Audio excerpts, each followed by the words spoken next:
Welcome back. In this video, we're stepping on board United Airlines domestic first class on a Boeing 737 MAX 9. What is it like to fly across the country in United first class? What is the onboard service like, and is this product worth the premium price? We'll have plenty of time to explore the first class seat, service, and features on board today's 5-hour transcontinental flight from Washington Dulles to Seattle, Washington.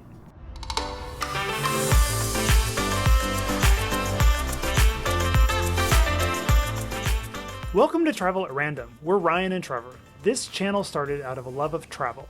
We are here to share unbiased and self-funded trip reports, hotel and flight reviews, and travel advice. We hope to inspire your next getaway. Check out our playlist in the description and browse the channel.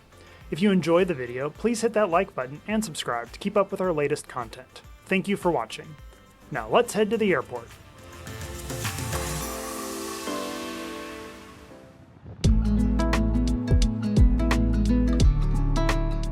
Today's journey starts out of Washington Dulles International Airport, IAD, or just Dulles for short. Dulles is located about 26 miles west of Washington, D.C. in Northern Virginia. It's one of 3 major airports serving the Washington, D.C. area, along with DCA and BWI. In 2024, Dulles saw 27 million passengers, but all 3 airports have roughly the same volume. Among the D.C. area airports, we have mixed feelings about Dulles. It has the best selection of international flights, but it's a long way from the city center. In 2022, Metro, the Washington, D.C. subway system, finally connected service to Dulles via the Silver Line, but it takes about an hour. Depending on traffic, the same trip can be as short as 30 minutes by car. The original terminal building at Dulles was opened in 1962 and features a sweeping concrete structure with elegant columns supporting the curved roof. It was designed by architect Eero Saarinen to accommodate the jet age of air travel. He also famously designed JFK Terminal 5 and the St. Louis Arch. The main terminal these days is home to the ticketing counters, security screening, baggage claim, customs, Concourse D, and the Aero train, which provides a connection to the A, B, and C concourses. The D concourse is accessible by a long walk from C, or the mobile lounges, which we'll cover in a moment. There's also a new Concourse E currently under construction, which will add another 14 gates, mainly for United, and a new United Club to alleviate some of the capacity issues at Dulles. Dulles is a hub for United Airlines, which accounts for about 70% of the flights in and out of the airport. United's ticketing counters are at the east end of the building near door 13. United Airlines First Class includes priority check-in, they call it Premier Access, and these stations are on the back side of the ticketing row. With our first class ticket today, we're allowed 2 70-pound checked bags and priority bag handling. We're traveling light today, so we're going to go straight to security. If you're flying out of Dulles mid-afternoon, plan for there to be a lengthy security line, even with clear and/or pre-check.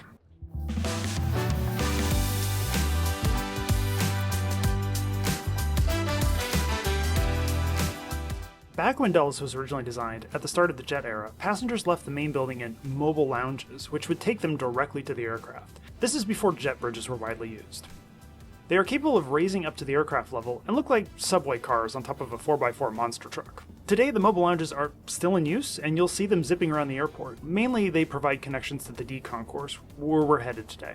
United Airlines operates out of C and D concourses. These were originally built in the 80s, meant as temporary structures to increase capacity. They are slated to be replaced, but there isn't a set schedule for this major upgrade. The new Concourse E is under construction, and will give United some more breathing room. This is slated to open in 2026. United operates 3 United clubs and 1 Polaris lounge at Dulles. Like most US carriers, they don't provide club access on domestic first class tickets.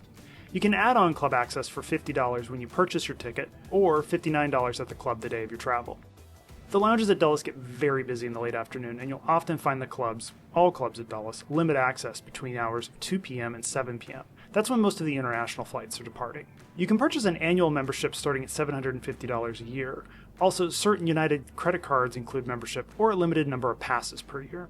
We have Priority Pass with our American Express Platinum card, and there are several lounges at Dulles that allow Priority Pass members to access them, including Virgin, Turkish, Air France, and Lufthansa. Although these are all in the A and B concourses and strictly limit access during busy time, 2 to 6 p.m.-ish. We're going to head straight to the gate today. If you'd like us to do a comparison of the Dulles lounges, let us know in the comments. Our flight is scheduled for 5 hours and 47 minutes today and takes us 2,300 miles from Washington, D.C. to Seattle on board a Boeing 737 MAX 9 in domestic first class. Our gate today is in the D terminal, which was very crowded around 4 p.m. on a Tuesday. United Airlines boarding process is done by zones. United allows Global Services and Premier 1K members to pre-board. First class boards in Group 1, along with Premier, Platinum, and Gold members. Depending on the route, that can be a lot of people ahead of you. Strangely, United does not allow you to store your digital boarding pass in your Google or Apple wallet. You will have to use their app, and only their app. Boarding was clearly announced. Both a push notification and SMS were sent alerting us that it was time to board. The biggest issue with United's boarding process is that they board the 1K members well before Zone 1, so even if you are in Zone 1, you're going to be competing for overhead space with the 1Ks who got on before you. This can also mean putting your bag back in economy, which on a paid first class ticket is not an ideal situation. On the 737 MAX 9, there are 20 first class seats in a standard 2-2 layout. The seats are 20 inches wide with a pitch of 36.7 inches. The legroom is good and on par with other domestic first class seats. The storage under the seat was a bit limited, and it was difficult to put a large backpack under the seat due to the IFE equipment. The space in the center had more clearance, but that's the only space in the row that really was large. I'm in 5F today, and the plane was completely full. The seat was firm, but had good support on the back and the sides. The seat bottom slid forward when reclining, and the recline amount was good. With the bulkhead behind this row, it also meant that I wasn't encroaching in somebody else's space. There's a small stone table between the seats. There's also an extension that pops out for even more space. There are overhead individual air vents, which is always nice to see.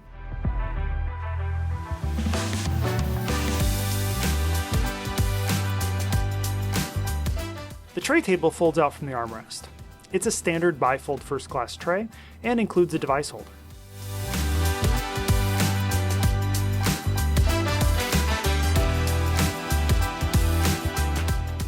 On the front of the center armrest is a small cubby, the universal and USB-C power outlets, and the IFE remote. There's another longer cubby under the armrest in the center, and on the opposite side of the seat is a storage area which can hold items like a tablet, book, or thin laptop. The flight attendants had blankets available upon request, but there were no pillows. Pre-departure drinks are offered, but is limited to water, sparkling water, and champagne. I usually don't get anything more than water or coffee, so I don't mind this so much, but other carriers will give you a wider choice. Before takeoff, the flight attendant came by to take dinner and drink orders, or confirm pre-orders. This process was a little scattershot, as they went by status, then pre-orders, then everybody else front to back. This led to some visible frustration as people thought they'd been skipped. We left our gate on time and took off to the north. There was a lengthy takeoff queue at this time of day, but we ended up only being about 15 minutes behind on takeoff. Enjoy the views over Northern Virginia.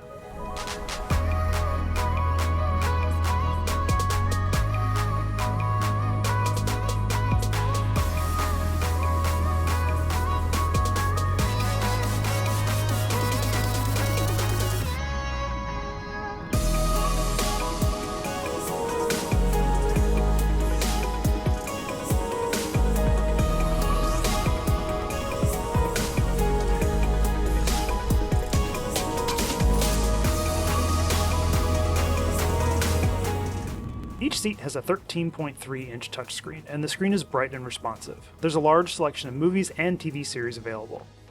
The IFE supports Bluetooth, which is nice.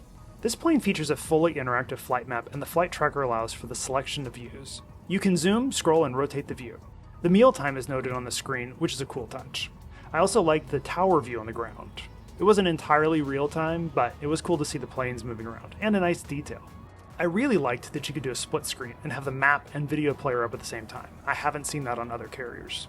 Wi-Fi is available for a fee, $8 or 800 miles for Mileage Plus members, or $10 for everybody else. Free messaging is available regardless, but you do need to activate it. T-Mobile customers are eligible for free Wi-Fi on board.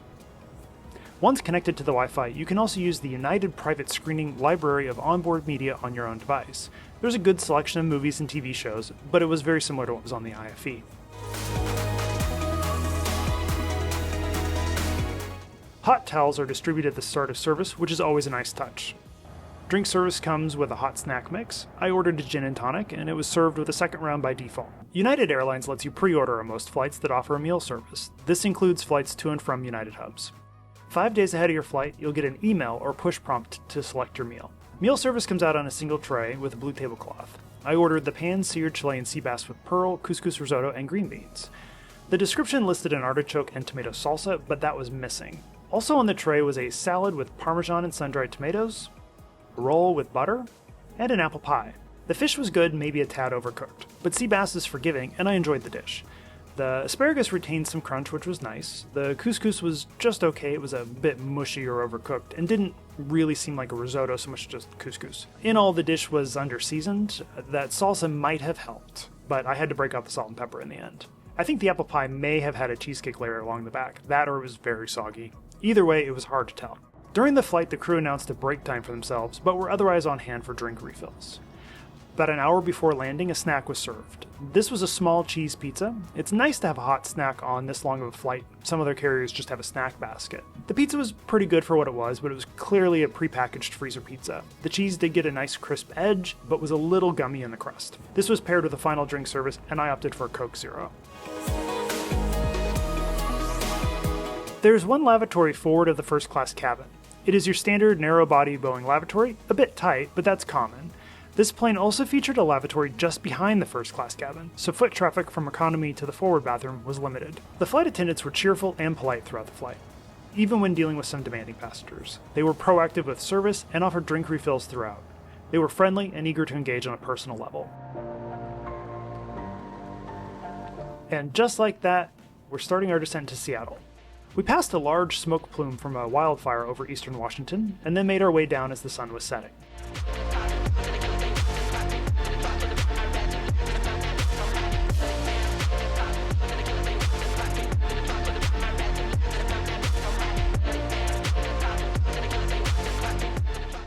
Just after landing, I got an apology notification from United about the flight being late, and while we did land about 25 minutes later than we were supposed to, we were actually at our gate early.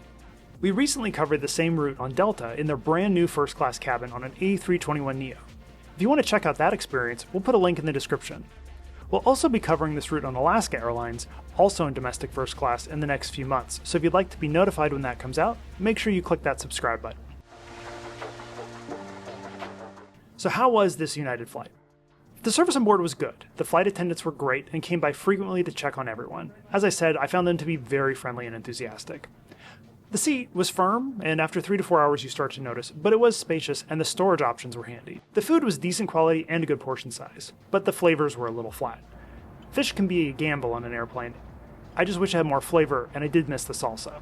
It's nice that United allows you to purchase Wi-Fi using miles, and the $8 or $10 fee is much more reasonable than it has been in the past.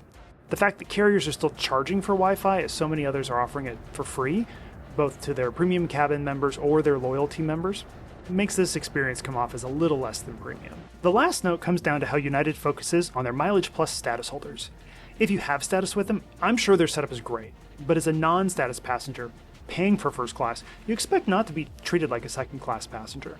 You shouldn't need to worry about finding overhead bin space in first class. And no one likes to be the last to pick a meal. The fact that so many passengers in first class are up their own free upgrades adds a bit to the frustration. This isn't a huge deal, but their procedures are set up to elevate their loyalty members and reinforce your lower status as a paying premium passenger. Overall, I enjoyed this flight. The service was great, and the flight attendants were fantastic. The IFE was top-notch, and the seat and food were good. This was a really comfortable flight, and I'd fly this product again. Have you flown recently on United Airlines? How was your experience? Let us know in the comments. Thank you for watching till the end. Since you made it this far, please hit that like button and subscribe to keep up with our latest content. Both of these really help out the channel, and we appreciate it. We'll see you in the next adventure.